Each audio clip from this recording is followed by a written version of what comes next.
सर्वेभ्यो नमो नमः। सभी विद्यार्थियों का स्वागत है आज के इस वीडियो में। विद्यार्थियों, आज हम कक्षा 10 अध्याय 2 संस्कृत के भाग 2 को शुरू करेंगे। बुद्धिर बलवती सदा, बुद्धि सदा बलशालिनी है, इसके भाग 2 को शुरू करेंगे। जैसे कि बुद्धिर बलवती सदा, ये जो अध्याय है ये एक प्रकार का संवाद है, यानी बातचीत है। बातचीत किसके बीच में है? शुका और सारिका के बीच में। शुका कौन है? शुका एक संस्कृत शब्द है जिसका हिंदी में अनुवाद होता है तोती। कौन होती? तोती। और सारिका यानी होता है मैना, है ना। तो तोती और मैना के बीच में ये क्या है? संवाद है, ठीक है। और इस संवाद का विषय क्या है कि बुद्धिर बलवती सदा, यानी बुद्धि जो होती है वो हमेशा बल प्रदान करती है। जिस क्रम में इसमें एक बुद्धिमती नामक एक महिला और व्याघ्र की कहानी बताई गई है। व्याघ्र मतलब बाघ की कहानी। तो ये भाग 2 है, तो अपन थोड़ा आगे से पढ़ना शुरू करेंगे। व्याघ्र यानी बाघ।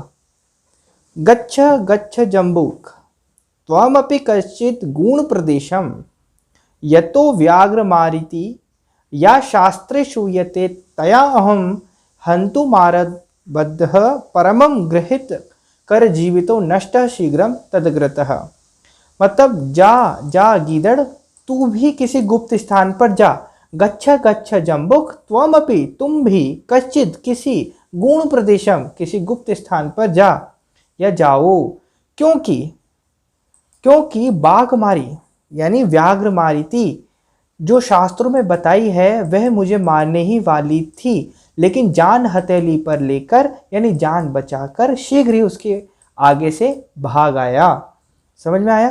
कल भाग 1 के अंतिम चरण में मैंने आपको बताया था कि जो जम्बुक था, गीदड़ था, वो हंसते हुए पूछता है, अरे भाग कहाँ रहे हो, है ना।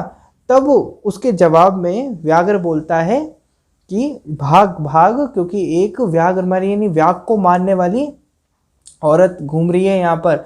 मैं तो उसके हाथ से अभी थोड़ा सा बचकर ही आया हूँ। आगे श्रृगाल है, श्रृगाल यानी वही गीदड़, कहता है व्याघ्र त्वया महत कौतुकम आवेदितम यन्मानुषादिपि विवेशी। व्याघ्र त्वया, समझना इसको, अरे बाघ तुमने बड़े आश्चर्य की बात बताई कि मनुष्य से डरते हो, है ना। कौतूहल, कौतुकम मतलब क्यूरियस, यानी बहुत आश्चर्य की बात बताई है तुमने कि एक बाघ होकर तुम मनुष्य से डरते हो।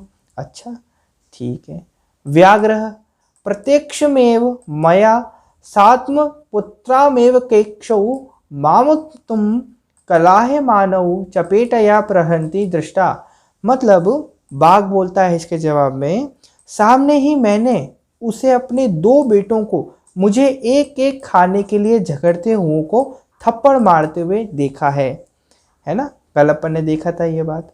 तो फिर जम्बू का बोलता है स्वामीन यत्रास्ते सा धूर्ता तत्र गम्यताम। मतलब फिर गीदड़ बोलता है मालिक वह चालाक जहाँ बैठी है उस स्थान पर हमें जाना चाहिए। धूर्ता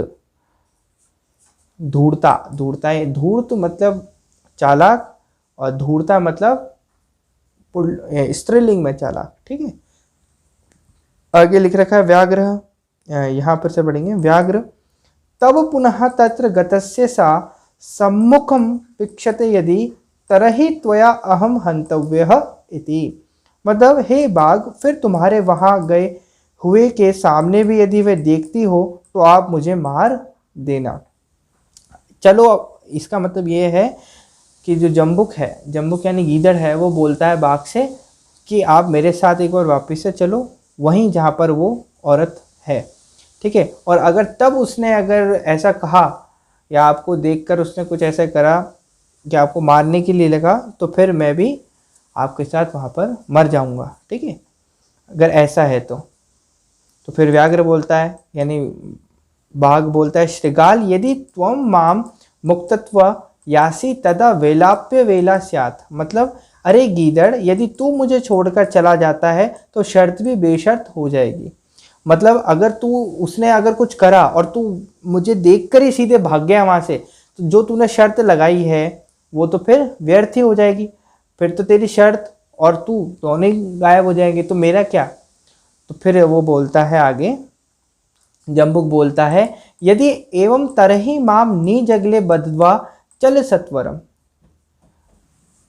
मतलब वो गीदड़ बोलता है यदि ऐसा है तो मुझे अपनी गर्दन में बांधकर जल्दी भाग चलो। यानी एक रस्सी से क्या हुआ, एक रस्सी से गीदड़ को बांध दिया और उसी रस्सी से बाघ को बांध दिया और बोला कि ऐसा कर लो तो मैं भाग भी नहीं पाऊंगा। ठीक है, तो फिर आगे लिख रखा है, स व्याघ्र तथा कृत्वा काननम ययौ। मतलब वह बाघ उसी प्रकार करके वन को चला गया, जैसा कहा उसने वैसा ही करके चला गया। श्रृगालेन सहितम पुनरायन्तम व्याघ्रम दूरात् दृष्ट्वा बुद्धिमती चिंतितवती जम्बुक कृतो उत्साहात् व्याघ्राद कथम मुच्यताम। मतलब गीदड़ सहित यानी गीदड़ के साथ फिर आते हुए बाघ को दूर से देखकर बुद्धिमती सोचने लगी। यानी वो इस तरह सोचने लगी, क्या सोचने लगी, गीदड़ द्वारा उत्साहित किए गए यानी गीदड़ के द्वारा सिखाए गए बाघ से कैसे बचा जाए, ऐसा वो सोचने लगी। आगे लिख रखा है, परमं प्रत्युत्पन्न मति ही सा जम्बुक माक्षिपंत्यं लुयाहा तर्जयन्तु वाच। तर्जयन्तु वाच मतलब कहे ना। परंतु प्रत्युत्पन्न मति यानी व्याघ्र मारे, प्रत्युत्पन्न मतलब व्याघ्र मारे यानी व्याघ्र को मारने वाली गीदड़ को झिड़कती हुई अंगुली से डांटते यानी अंगुली से डांटती हुई बोली, क्या बोली, रे रे धूर्त त्वया दत्तम मह्यम व्याघ्र त्रयम पूरा। मतलब अरे अरे वंचक, वंचक यानी छलिया, पहले तुमने मेरे लिए 3 बाघ लाकर दिए थे, पहले तुमने मेरे लिए 3 बाघ लाकर दिए थे। विश्वास्य दे कमानिए कथम या से बदा धुना, परंतु विश्वास देकर आज एक ही लाकर क्यों जा रहे हो, है ना, विश्वास दिलाकर आज 3 दिलाकर एक ही लेकर जा रहे हो, ऐसा क्यों भाई। इत्युक्त्वा धाविता तूणम व्याघ्र मारी भयंकरा। अब बोलो, ऐसा बोला उसने, वो बोल रही है अब बोलो। ऐसा कहकर वह भयंकर व्याघ्र मारी दौड़ी।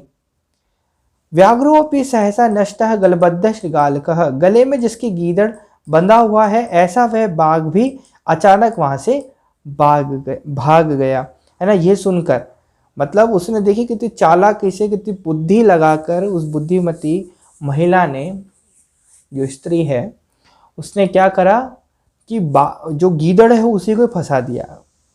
बाघ के सामने गीदड़ को क्या कहा कि पहले तो तुमने 3 शेर लाके दिए थे, 3 बाघ लाके दिए थे और अब विश्वास दिला के सिर्फ एक ही लाए हो। तो ये सुनकर तो जो बाघ था उसकी तो सिट्टी बिट्टी गुल हो गई। उसने बोला अरे भाई ये क्या हुआ भाई, ये तो मिलावा है इससे। ऐसा सोचकर वो तो खतरनाक तरीके से वहाँ से भागा, जो बाघ था वो तो खतरनाक तरीके से वहाँ भागा।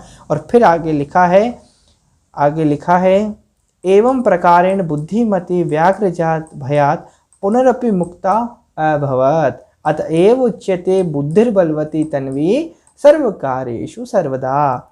मतलब इस प्रकार बुद्धिमती बाघ के भय से यानी डर से फिर बच गई, इसलिए कहा गया है ना। अतएव उच्यते क्या कहा गया, बुद्धिर्बलवती, हे पतली कमर वाली, अर्थात हे मैना, क्योंकि यहाँ पर सारिका को सुना रही है ना, शुका सुना रही है किसको, सारिका को, यानी तोती सुना रही है किसको, मैना को। तो मैना को विशेषता देते हुए मैना की तन्वी, है ना, मैना को क्या कहते हैं, तन्वी भी कहते हैं। तो तन्वी मतलब पतली कमर वाली, ठीक है, पतली कमर वाली, हे मैना सर्व कार्येषु सर्वदा, यानी सभी कार्यों में हमेशा बुद्धि ही बल से अधिक बलवान होती है। अगर वो महिला पत्थर मारती, अगर वो महिला कुछ और करती तो हो सकता था कि बाघ उसको मारे, लेकिन उसने अपनी बुद्धि का इस्तेमाल करा।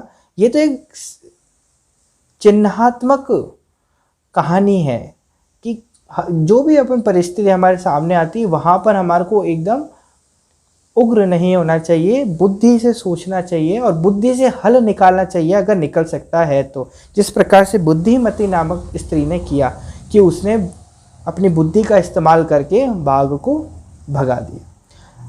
तो यहाँ हमारा जो पूरा अध्याय है वो पूर्ण होता है। अगले वीडियो में हम अध्याय नंबर 3 पर चर्चा करेंगे। धन्यवाद। नमो नमः।